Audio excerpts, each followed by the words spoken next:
Hello everyone. This is Fatima Simfawala Akulawala from ISDT College of Optometry, that is Institute of Skill Development and Training, Nasik. Today, I'm going to take a short video on difference between refraction and refraction of light. आज मैं एक short video लूंगी difference के बारे में जो है reflection and refraction of light में क्या डिफरेंस होता है। अब सबसे पहले अगर लाइट नहीं होती तो हमें कुछ भी दिखाई नहीं देता।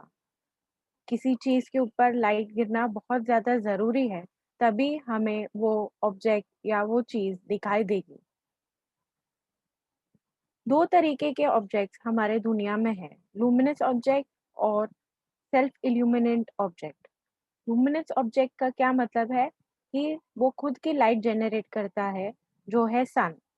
और दूसरा जो है वो है सेल्फ इल्यूमिनेटेड ऑब्जेक्ट, मतलब कि वही लूमिनस ऑब्जेक्ट कि वो खुद की लाइट प्रोड्यूस करता है।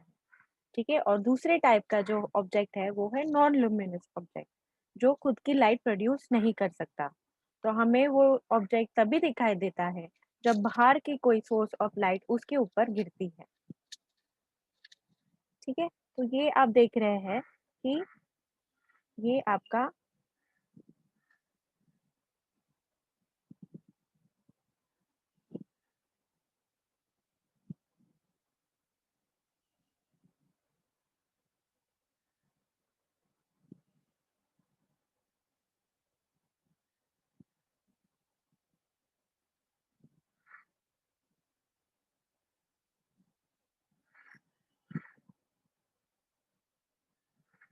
ये आपका ऑब्जेक्ट है।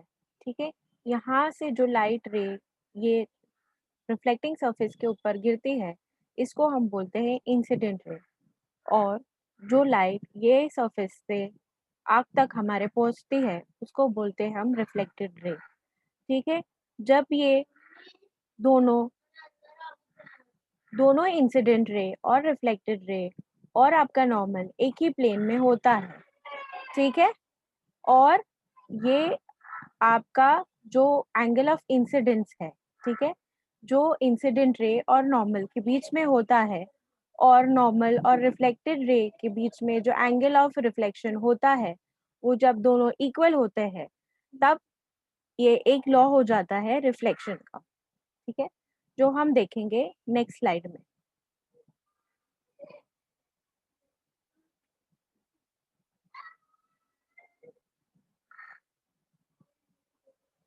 जो टू लॉज ऑफ रिफ्लेक्शन होते हैं, सबसे पहले तो इंसिडेंट रे, नॉर्मल और रिफ्लेक्टेड रे एक ही प्लेन में होता है, और angle of incidence is equal to the angle of reflection. ये दो लॉज है रिफ्लेक्शन के जो हमें याद रखने हैं।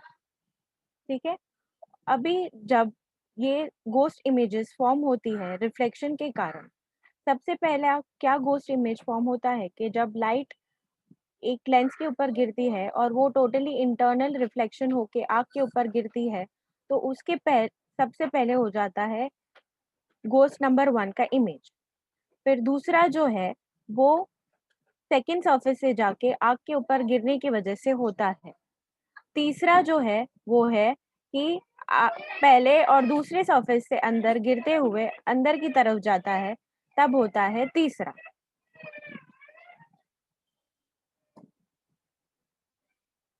और चौथा कब होता है, जब वो पीछे की सरफेस, मतलब लाइट आपके पीछे लेंस से आ रही है, लाइट आपके पीछे है, सपोज मैं यहाँ बैठी हूँ और लाइट पीछे से आ रही है, तो वो आपके बैक सरफेस से रिफ्लेक्ट होके आपके आँख के अंदर जाती है, तो गोस्ट इमेज नंबर 4 फॉर्म होता है।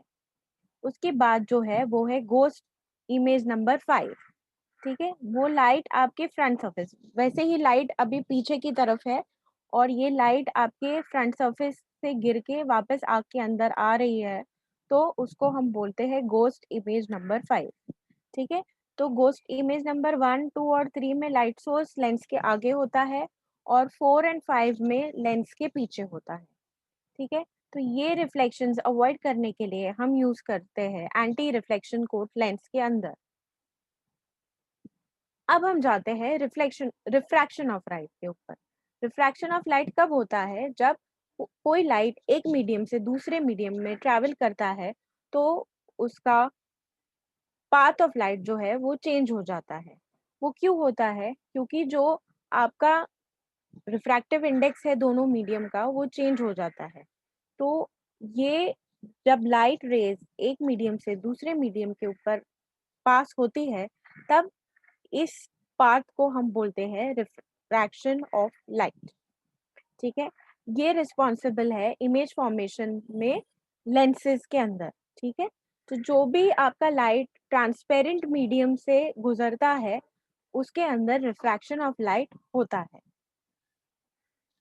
ठीक है, ये एक एग्जाम्पल है, आप देख रहे हैं, जब लाइट एक स्पून एक बोल के पानी के अंदर पड़ा हुआ है, तो आप ये देखेंगे तो आपको लगेगा कि स्पून टूटा हुआ है। ये देखिए, ये इमेज इस तरफ डिस्प्लेस हो गई है और ये इमेज इस तरफ डिस्प्लेस हो गई है। अभी ये क्यों हुई है, अगर आपको जानना है, तो आप हमारे और इन्फॉर्मेटिव वीडियोस देख सकते हैं हमारे यूट्यूब चैनल के ऊपर ISDT इंडिया। अब स्नेल्स लॉ क्या है कि स्नेल्स लॉ एक लॉ ऑफ रिफ्रैक्शन है जिसका फॉर्मूला है n is equal to sine i upon sine r. मतलब n या a ये दोनों कांस्टेंट यूज कर सकते हैं हम। Sine of angle of incidence मतलब वो एंगल ऑफ इंसिडेंस कितना है, और sine of angle of refraction कितना है वो देखना है। अभी इसके बारे में अगर आपको और जानना है तो आप हमारे सीडीओ कोर्स के लिए ज्वाइन कीजिए और इसके लेक्चर्स अटेंड कीजिए, तो आपको ज़्यादा जानने को मिलेगा। और दूसरा जो है वो है रिफ्रैक्टिव इंडेक्स। रिफ्रैक्टिव इंडेक्स क्या होता है कि optical density of the material, कि कितना आर आई है। हर एक मटेरियल का आर आई अलग होता है, ठीक है?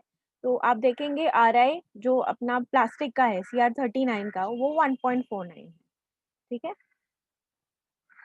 अब अब जब लाइट रेज अपने कॉन्वेक्स लेंस के अंदर से गुजरते हैं तो वो एक सिंगल पॉइंट फोकस फॉर्म करता है लेंस के आगे।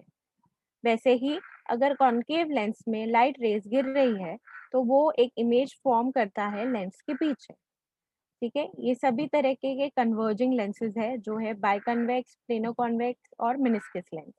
वैसे ही ये डाइवर्जिंग लेंसेज है, ये बाइकॉन्केव, प्लेनो कॉन्केव और मेनिस्कस लेंस, ठीक है?